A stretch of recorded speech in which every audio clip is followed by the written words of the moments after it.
If you've ever wanted a detailed foolproof method on how to make the richest banana bread that melts in the mouth, then you're in the right place. Today, I'll be sharing my go-to recipe that is packed with flavor, perfectly moist, and ridiculously easy to make. My name is Ehi and you're welcome to my kitchen.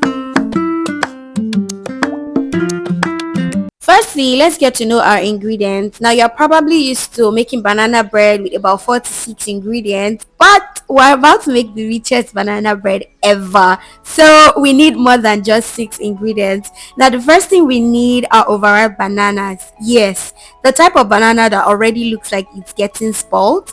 That sad, ugly banana on your countertop is exactly what you need for banana bread.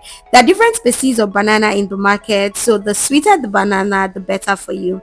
We'll also be needing some flour. This has already been pre-sifted. We'll be needing some milk. I'll show you how I make this into buttermilk much later.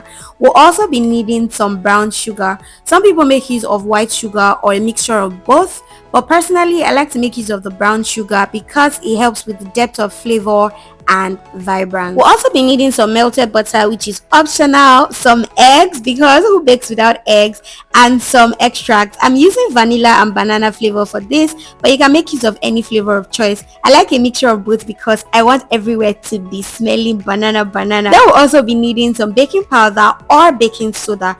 Personally, I like to use baking soda because it helps with the vibrance, it helps with the fluffiness, it helps with depth of flavor. But you can always make use of baking powder alone or a mixture of both like some people like to do. Personally, I would advise that if the recipe calls for 1 teaspoon of baking powder, please make use of half a teaspoon of baking soda and thank me later. Then of course we have a couple of ingredients to garnish with. So we'll be using some dried raisins. Now I have 2 types of dried raisins here. The darker one has been soaked in dark rum for a lot longer than the more vibrant ones. I like a mixture of both because again it helps with depth of flavor. Now if you try it like this or more, you will look for me and dash me money. Then we'll be needing some chocolate chips because what is banana bread without some chocolate? And of course we'll be needing some nuts. So this is a mixture of almonds and cashew nuts. Then of course some shredded coconut. So I like to shred mine at home and then proceed to toast it a bit till it gets a little bit burnt, but you can get yours from the market. Once you've peeled out your bananas, the first thing you want to do is mash. Now you can make use of a fork for this or a potato masher. Personally, I like to make use of a potato masher because it's a lot easier.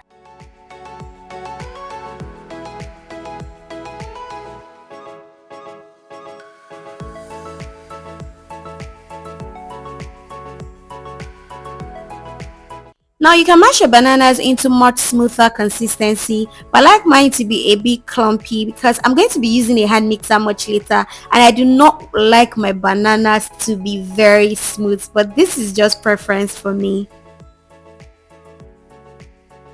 Once we're done mashing the bananas, we'll proceed to add in the eggs, the sugar and the flavor.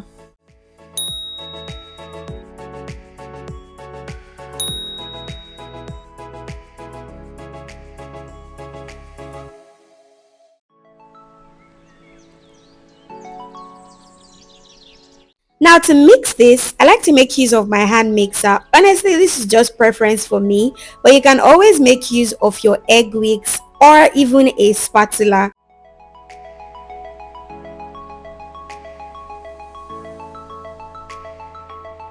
Once I've mixed this consistently for a little under 2 minutes and it looks like this, then I proceed to add in the milk. Now I'd already added some white vinegar into the milk. That's why you can see some tiny clumps in there. To be honest, this just amps and changes the entire game. If you've never made banana bread like this, you should try it. I proceeded to add in my melted butter and then I just mix that till everything combines. After that, you want to proceed to add in your flour in batches. Now some people like to add in the dry ingredients and the wet ingredients alternatively, but this is exactly how I do mine. You just want to add it in batches and mix till everything is fully incorporated.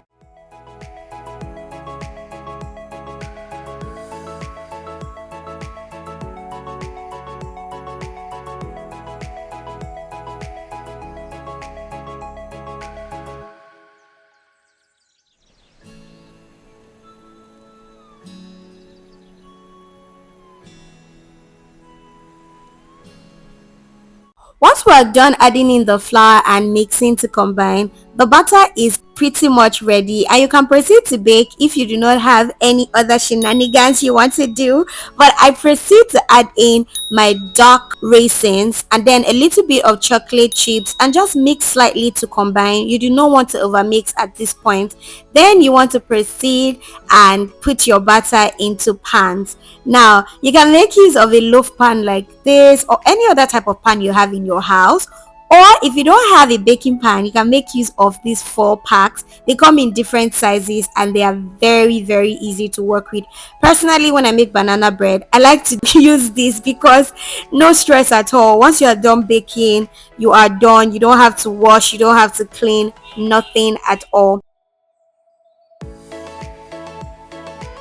You want to proceed to oil your pan. You can make use of melted butter for this, but I'm using some vegetable oil for this. Any other cooking oil is also a great alternative. This just helps your cake to come out or your bread to come out very easy. And then you want to proceed to put your batter into the pan. Now if you are making this for commercial purpose, please do not forget to weigh your batter, but this is for home consumption, so I don't really care if one is bigger than the other.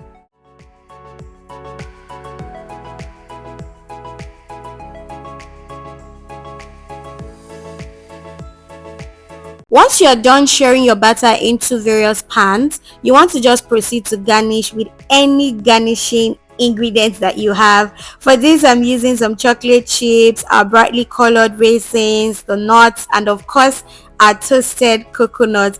But please, the beauty of banana bread is that it is very versatile. You can actually use some fresh bananas on this, some lemon, some apples, and what have you.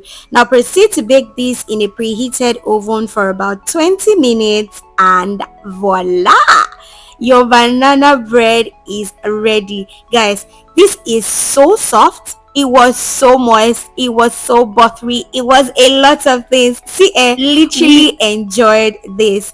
And look at it, it did not burn. Like, it didn't burn. Guys, let me know if you enjoyed watching this video as much as I enjoyed making it. Let me know if this was helpful, and if you are going to try this recipe, don't forget to give me a big thumbs up if you enjoyed watching it. Click the subscribe button if you've not done that already. Follow me on Instagram, and I'll see you in the next video. Bye.